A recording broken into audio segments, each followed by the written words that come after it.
4ನೇದಾಗಿ ಈ ಪ್ರಶ್ನೆಗಳಿಗೆ 6 ವಾಕ್ಯಗಳಲ್ಲಿ ಅಥವಾ ಅಂಶಗಳಲ್ಲಿ ಉತ್ತರಿಸಿ ಅಂತ ಕೇಳಿದ್ದಾರೆ. ಈ ಪ್ರಶ್ನೆಗಳಿಗೆ 6 ವಾಕ್ಯಗಳಲ್ಲಿ ಅಥವಾ ಅಂಶಗಳಲ್ಲಿ ಉತ್ತರಿಸಿ.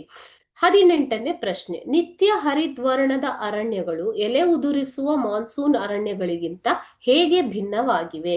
ಸೊ ಅಂತಂದ್ರೆ ಇಲ್ಲಿ ನಿತ್ಯ ಹರಿದ್ವರ್ಣದ ಅರಣ್ಯಗಳು ಮತ್ತು ಮಾನ್ಸೂನ್ ಎಲೆ ಉದುರಿಸುವ ಅರಣ್ಯಗಳ ಒಂದು ವ್ಯತ್ಯಾಸವನ್ನ ಕೇಳಿದ್ದಾರೆ ಮಕ್ಕಳೇ. ಓಕೆನಾ?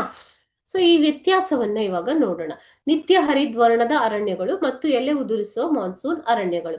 ಮೊದಲನೆಯದಾಗಿ ನಿತ್ಯ ಹರಿದ್ವರ್ಣದ ಅರಣ್ಯಗಳು 250 ಸೆಂಟಿಮೀಟರ್ ಗಿಂತ ಹೆಚ್ಚು ಮಳೆ ಬೀಳುವ ಪ್ರದೇಶಗಳಲ್ಲಿ ಕಂಡು ಬರುತ್ತವೆ.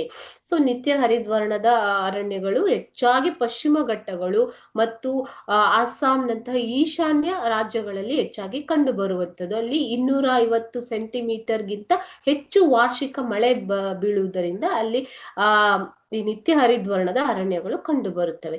ಅದೇ ರೀತಿಯಾಗಿ ಎಲೆ ಉದುರಿಸುವ ಮಾನ್ಸೂನ್ ಅರಣ್ಯಗಳು 75ರಿಂದ 250 ಸೆಂಟಿಮೀಟರ್ ಮಳೆ ಬೀಳುವ ಪ್ರದೇಶಗಳಲ್ಲಿ ಕಂಡು ಬರುತ್ತವೆ. ಎರಡನೇದಾಗಿ ಈ ನಿತ್ಯ ಹರಿದ್ವರ್ಣದ ಅರಣ್ಯಗಳು 900 ಮೀಟರ್ಗಿಂತ ಕಡಿಮೆ ಎತ್ತರದ ಪ್ರದೇಶಗಳಲ್ಲಿ ಕಂಡು ಬರುವಂತವು. ಆದರೆ ಎಲೆ ಉದುರಿಸುವ ಮಾನ್ಸೂನ್ ಅರಣ್ಯಗಳು ಭಾರತದ ಬಹುಭಾಗಗಳಲ್ಲಿ ಕಂಡು ಬರುತ್ತವೆ. ಮೂರನೆಯದಾಗಿ ಎಷ್ಟು ಹರಡಿವೆ ನಿತ್ಯ ಹರಿದ್ವರ್ಣದ ಅರಣ್ಯಗಳು ಅಂತಂದ್ರೆ 2.6 ಲಕ್ಷ ಹೆಕ್ಟೇರ್ ಪ್ರದೇಶಗಳಲ್ಲಿ ಈ ನಿತ್ಯ ಹರಿದ್ವರ್ಣದ ಅರಣ್ಯಗಳು ಹರಡಿವೆ. ಓಕೆನಾ? 2.6 ಲಕ್ಷ ಹೆಕ್ಟೇರ್ ಪ್ರದೇಶಗಳಲ್ಲಿ. ಆದರೆ ಎಲೆ ಉದುರಿಸುವ ಮಾನ್ಸೂನ್ ಅರಣ್ಯಗಳು ಭಾರತದಲ್ಲಿ ಅತಿ ಹೆಚ್ಚಾಗಿ ಕಂಡು ಬರುವಂತಹ ಅರಣ್ಯದ ವಿಧ. ಇವುಗಳ ಒಟ್ಟು ಅರಣ್ಯ ಪ್ರದೇಶದ 65.5% ಭಾಗದಲ್ಲಿ ಈ ಅರಣ್ಯಗಳು ಹರಡಿವೆ.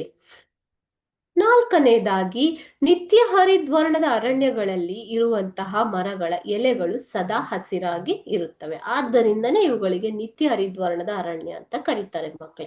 ಎಲೆ ಉದುರಿಸುವ ಮಾನ್ಸೂನ್ ಅರಣ್ಯಗಳಲ್ಲಿ ಒಣ ಹವೆಯಲ್ಲಿ ಇವು ಎಲೆಗಳನ್ನು ಉದುರಿಸುತ್ತವೆ. ಒಣ ಹವೆ ಅಂತಂದ್ರೆ ಹೆಚ್ಚಾಗಿ ಚಳಿಗಾಲದಲ್ಲಿ ಈ ಮರಗಳ ಎಲೆಗಳು ಉದುರುತ್ತವೆ. ಸೊ ಇವು ನಿತ್ಯ ಹರಿದ್ವರ್ಣದ ಅರಣ್ಯಗಳು ಮತ್ತು ಎಲೆ ಉದುರಿಸುವ ಮಾನ್ಸೂನ್ ಅರಣ್ಯಗಳಿಗೆ ಇರುವಂತಹ ವ್ಯತ್ಯಾಸ.